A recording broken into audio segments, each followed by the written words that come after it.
Salutations, j'espère que vous allez bien.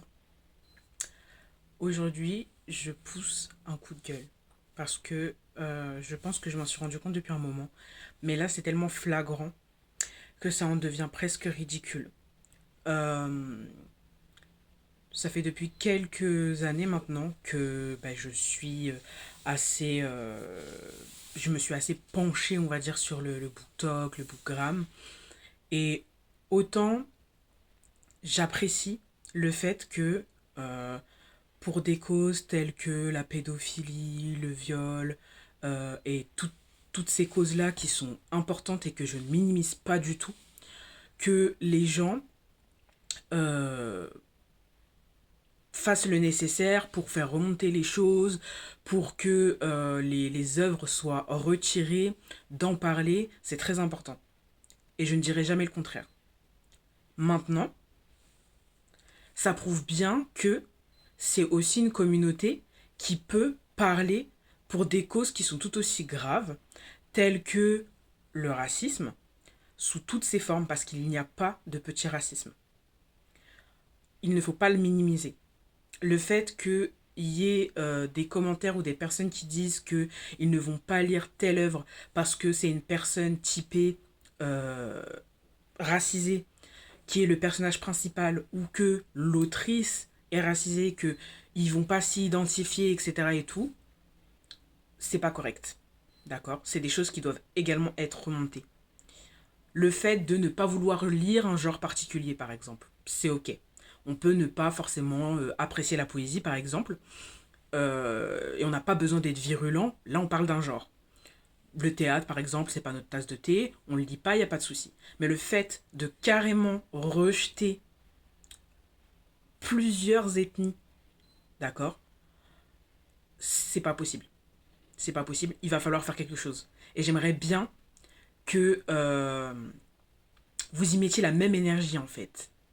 Parce que là, clairement, que ce soit par rapport aux choses comme ça, ou par exemple les vols de droits concernant les autrices non racisées, qu'on se le dise, parce que je ne sais pas si vous avez suivi l'affaire, mais il y avait un très grand auteur, j'ai oublié son nom d'ailleurs, pour vous dire, qui avait volé, hein, carrément mot pour mot, le texte d'une autrice noire. Ça a parlé pendant un certain temps, voilà, les gens ont fait des posts, j'ai moi-même republié des posts, faire en sorte, voilà, que ce soit relayé au plus de monde possible. Et là, silence radio. Je ne sais même pas qu'est-ce qu'il en est de cette histoire. Parce que, entre guillemets, la traîne est passée.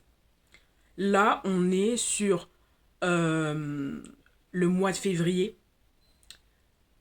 Là, d'un coup, tout BookTok commence à sortir tous les livres qui ont pu être écrits par des personnes noires, parce que ben, c'est le mois, c'est le Black Month, le Black History Month, pardon.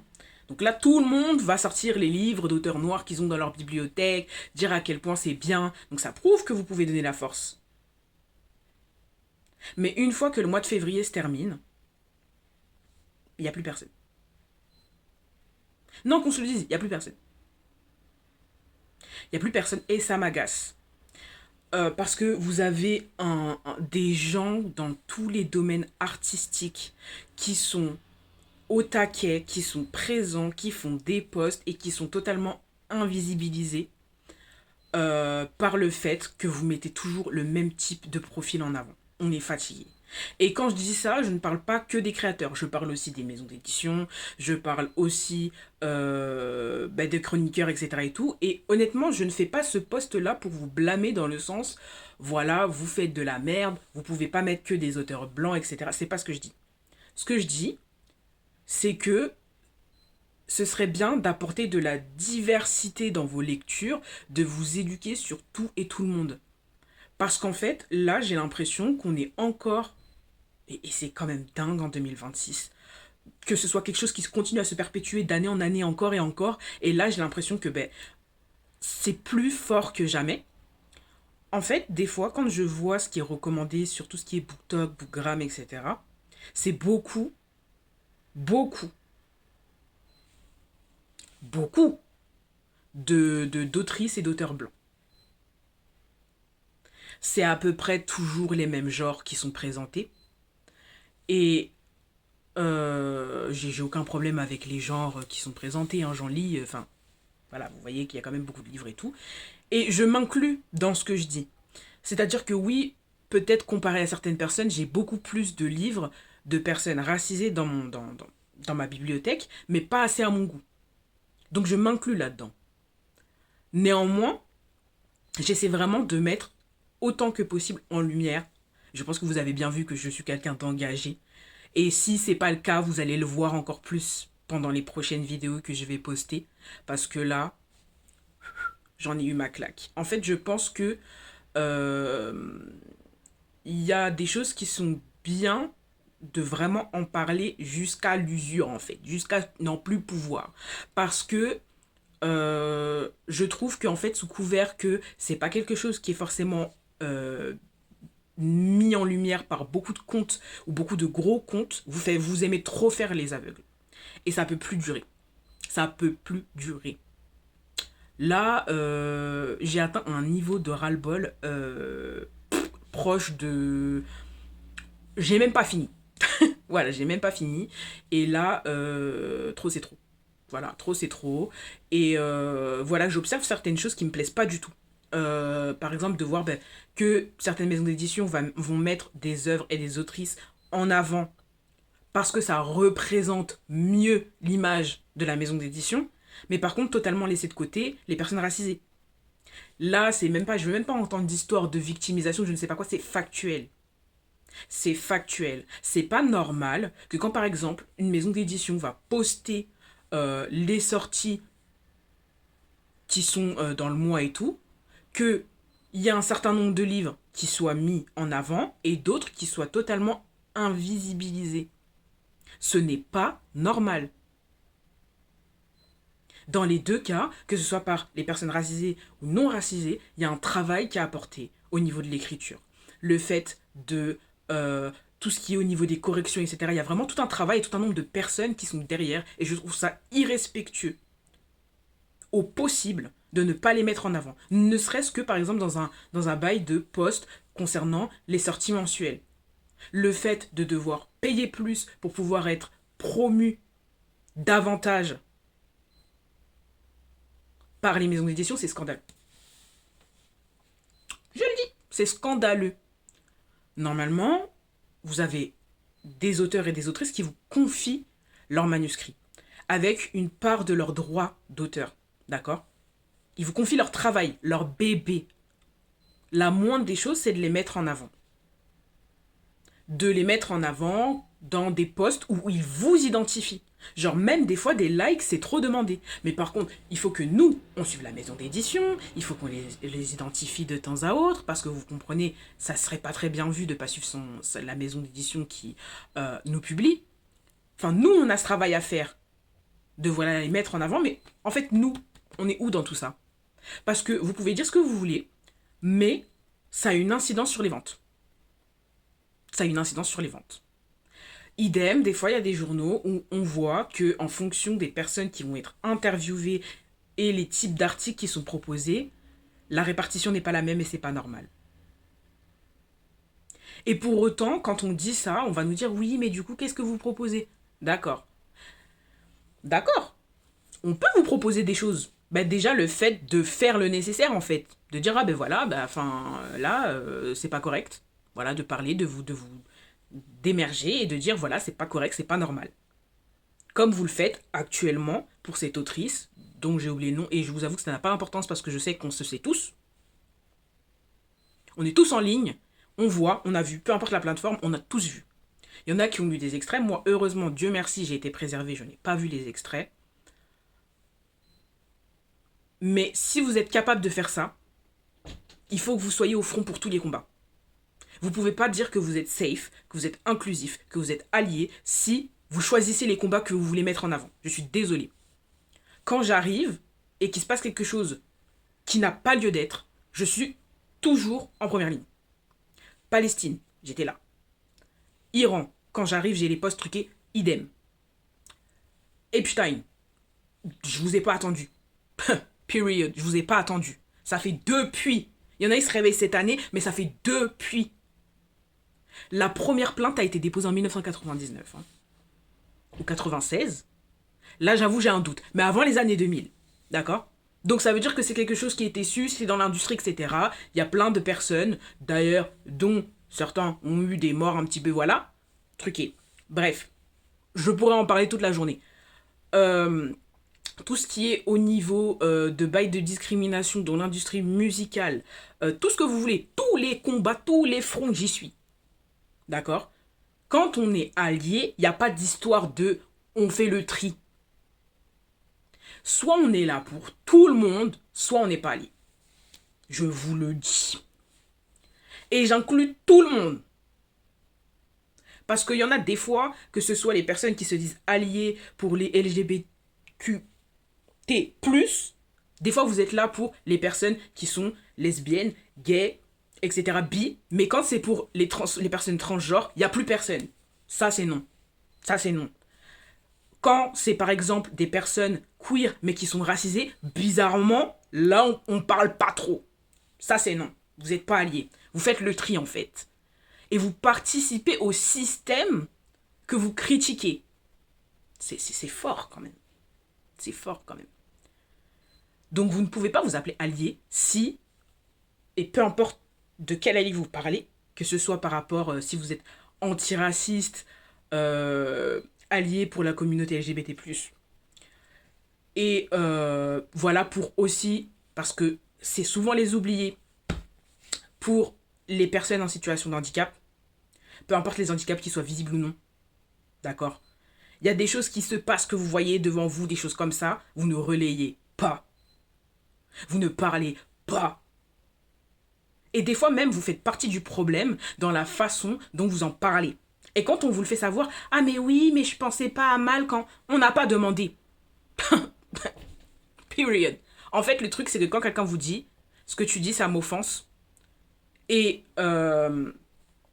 il faut faire attention à tes mots, en fait. Tu as cette responsabilité-là. Et que ta réponse, c'est ah mais non, mais faut pas que tu dramatises, je le prends pas comme ça et tout. Tu sais bien que je pense... Je sais bien rien du tout. Je sais bien rien du tout. Donc là, il est grand temps que vous preniez vos responsabilités. Il y a tellement de comptes que vous pouvez suivre pour vous informer si vous ne savez pas. Parce que le fait que quand quelqu'un vient vous dire, il faut que vous vous informiez. Ça ne veut pas dire juste, il faut que vous vous informiez pour moi parce que je suis concernée. Non. C'est pour vous permettre déjà de mieux comprendre de quoi on parle déjà. D'accord? De quoi on parle et pour éviter les non-sens. Et de faire partie du problème, d'alimenter au problème en voulant bien faire. Parce que il y a aussi des handicaps qui ne sont pas visibles et qui ne sont pas forcément pour toute la vie, qui peuvent impacter absolument tout le monde. Personne n'est à l'abri. Ça ne veut pas dire que vous êtes valide aujourd'hui, que vous le serez demain. C'est pas ce que je vous souhaite. Hein. Attention, ça peut arriver à tout le monde. Et vous aimeriez qu'on fasse preuve de bienveillance, d'empathie, d'écoute dans votre situation. Donc pourquoi c'est aussi difficile pour vous de vous dire que vous allez faire de même? Parce que ça implique que vous sortiez de votre confort.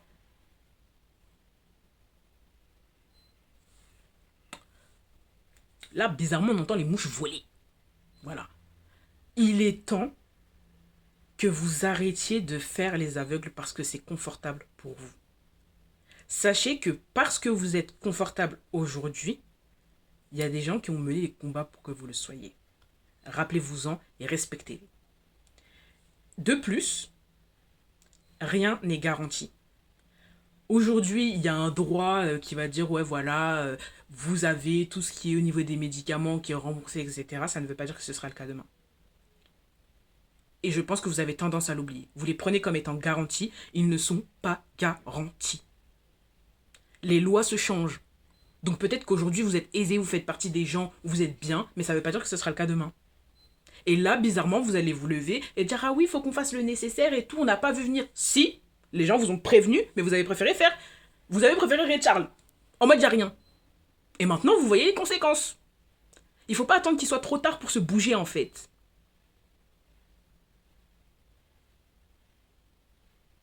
Et ça commence par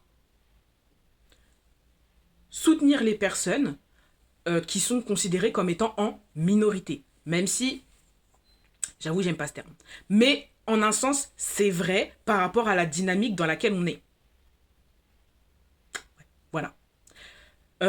Ça commence par déjà peut-être plus vous tourner vers des personnes qui sont à leur compte et qui peuvent vous proposer des choses de qualité, que ce soit au niveau des livres, que ce soit au niveau de l'art, dans toutes ses formes. Vous avez des artistes, des artisans, des personnes qui sont à leur compte, qui font des choses formidables.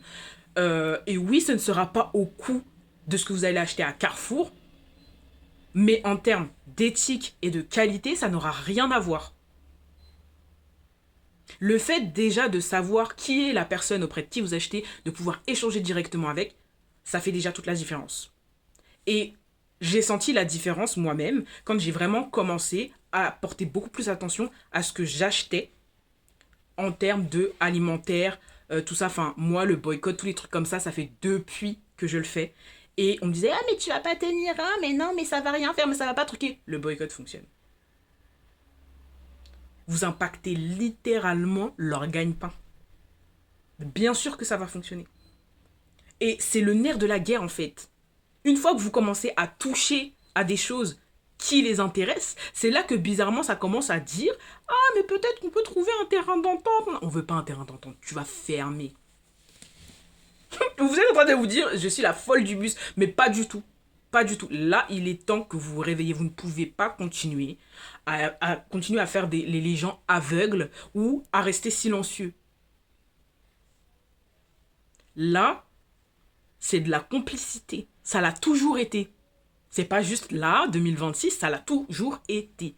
Ceux qui ne se bougent pas, ne parlent pas, ne truquent pas, vous êtes complices.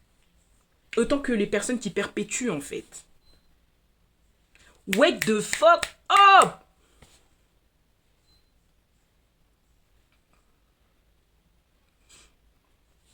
C'est le plus gros Google que j'ai posé, mais je crois qu'en fait, c'est un ras-le-bol que j'accumule déjà depuis plusieurs années, mais là, ça atteint son summum. Ça fait depuis des années que les gens vous disent faites attention, allez voter, faites attention à comment vous votez, lisez les programmes, informez-vous, éduquez-vous.